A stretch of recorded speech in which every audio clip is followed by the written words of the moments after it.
ये कहानी एक धौलपुर नाम के जंगल की है, जहाँ पर राजा मिट्ठू तोते का राज था। राजा की पत्नी माधवी तोती के अंडे से बच्चे के बाहर आने का समय हो चुका था, इसलिए महाराज बेचैनी से रानी के कक्ष के बाहर टहल रहे थे।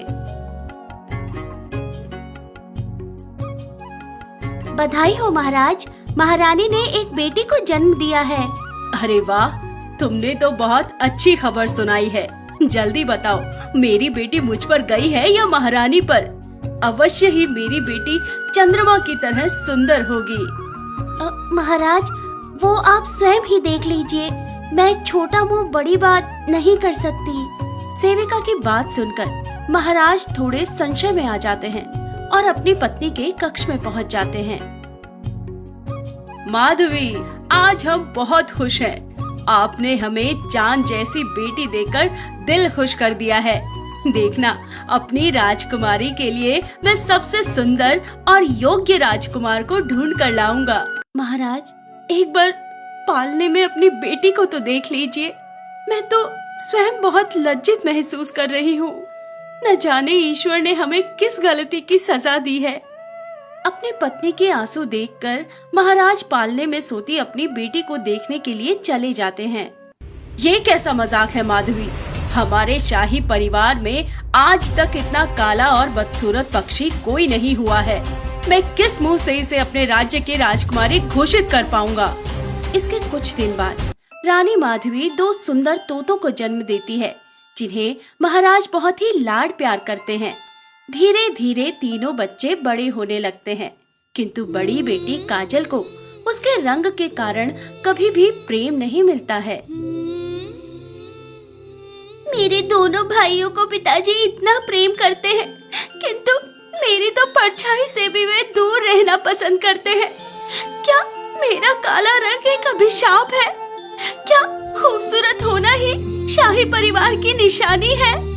बेचारी काजल तोती को कभी भी माता पिता से विशेष प्रेम और सम्मान नहीं मिलता है। शाही परिवार के अन्य पक्षी बच्चे भी उसके साथ खेलने से इनकार कर देते हैं।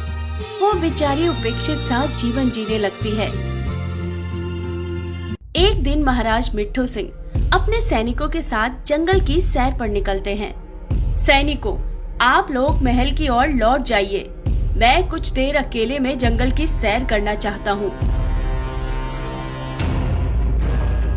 इसके बाद महाराज अकेले ही वन की सैर करने लगते हैं और घूमते घूमते बहुत दूर निकल आते हैं। अरे, ये मैं किस ओर निकल आया हूँ? वापसी का कोई रास्ता नहीं सूझ रहा है। लगता है मैं मार्ग से भटक गया हूँ। देखते ही देखते अंधेरा घिराता है। हे भगवान, ये मैं जंगल के किस सुनसान इलाके में आ गया हूँ? यहाँ से तो वापसी का कोई मार्ग ही नहीं दिखाई पड़ रहा है। रात भी हो गई है और अब मुझे जोरों की भूख भी लग रही है। तभी महाराज को सामने के एक पौधे पर फल लगे हुए दिखाई देते हैं। अरे वाह, इस घने जंगल में ये फलों से लगा हुआ पौधा। चलो, आज तो मेरे भोजन का इंतजाम हो गया। इतना सोचकर महाराज मिट्ठू सिंह उस पौधे से फल तोड़कर खाने लगते हैं।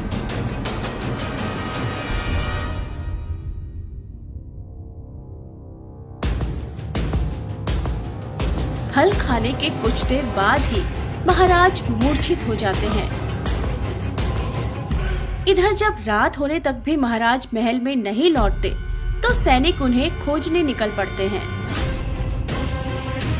बहुत देर तलाश करने के बाद सैनिकों को महाराज मूर्छित अवस्था में एक पेड़ के पास पड़े हुए दिखाई देते हैं। सैनिक महाराज मिट्ठू सिंह को उठाकर महल में ले आते हैं।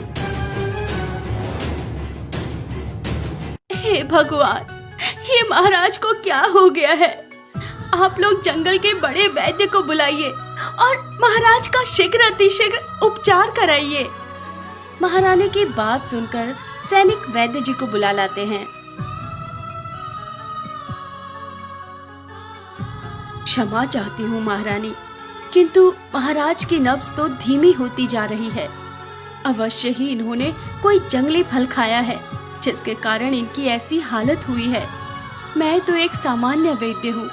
इनका इलाज तो दूर पहाड़ों पर जंगल में रहने वाले राज वैद्य ही कर सकते हैं, किंतु हमारे पास इतना समय नहीं है कि हम महाराज को लेकर उनके पास जा सके। महाराज की नब्ज बहुत धीमी होती जा रही है। वैद्य जी की बात सुन के महारानी फूट फूट कर रोने लगती है। कोई तो होगा जिसके पास इस समस्या का उपाय होगा। पूरे जंगल में घोषणा करवा दो कि जो भी महाराज की जान बचाएगा उसे हम राज दरबार में स्थान देंगे। पूरे जंगल में घोषणा करवा दी जाती है, किंतु कोई भी पक्षी महाराज का इलाज बताने के लिए आगे नहीं आ पाता है। तभी महाराज की बेटी काजल तोती महल में आती है। हे भगवान, ये पिताजी को क्या हो गया? राजकुमारी जी, महाराज ने जंगल में कोई जहरीला फल खा लिया है और इनको बचाने के लिए मेरे पास कोई इलाज नहीं है। काजल महाराज की नब्ज पकड़कर देखती है। अरे आप लोग परेशान ना हो, इस रोग का इलाज तो मैं जानती हूँ। लेकिन काजल, जिस बीमारी का इलाज वैद्य जी के पास नहीं है, तुम उस बीमारी का इलाज कैसे जानती हो?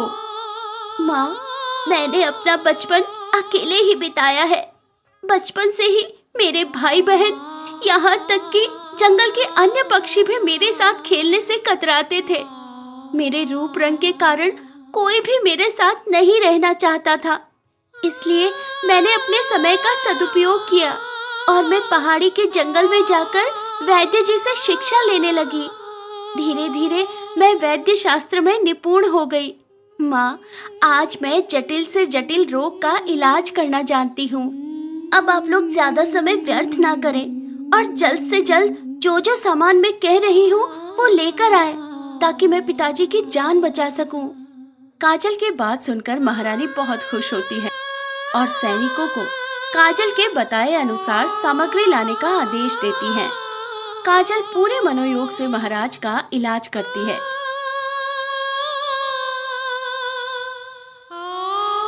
काजल की बनाई जड़ी बूटी खाकर कुछ ही देर में महाराज को होश आ जाता है। अरे, मैं राजमहल में कैसे पहुंच गया? मैं तो जंगल में भटक गया था। महाराज, आपने किसी विषैले फल को खा लिया था और आप मूर्छित अवस्था में जंगल में पड़े हुए थे। आज अगर हमारी बेटी काजल न होती तो शायद हमने आपको खो दिया होता।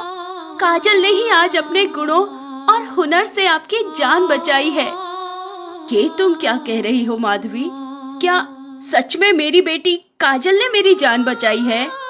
महाराज, आपकी बेटी काजल बेहद गुणी है। जिन जटिल और असाध्य रोगों का इलाज आज तक मैं नहीं खोज सकी, उन रोगों का इलाज भी आपकी बेटी ने सीख लिया है। सचमुच आज अगर काजल बिटिया नहीं होती तो हम आपकी जान नहीं बचा पाते। वैद्य जी और महारानी की बात सुनकर महाराज की आंखों में आंसू आ जाते हैं। काजल बेटा, मुझे माफ कर दो। मैंने हमेशा तुम्हारे रंग को ही देखा, कभी भी तुम्हारे भीतर के गुणों को पहचानने की कोशिश नहीं की। हमेशा तुम्हें अपने दूसरे बच्चों से कम समझा और अपने से दूर रखा। आज मुझे समझ में आ गया है कि किसी भी व्यक्ति की पहचान उसके रंग से नहीं बल्कि उसके गुणों से होती है। महाराज और महारानी के माफी मांगने के बाद काजल अपने माता पिता को माफ कर देती है और फिर अपने परिवार के साथ खुशी खुशी रहने लगती है।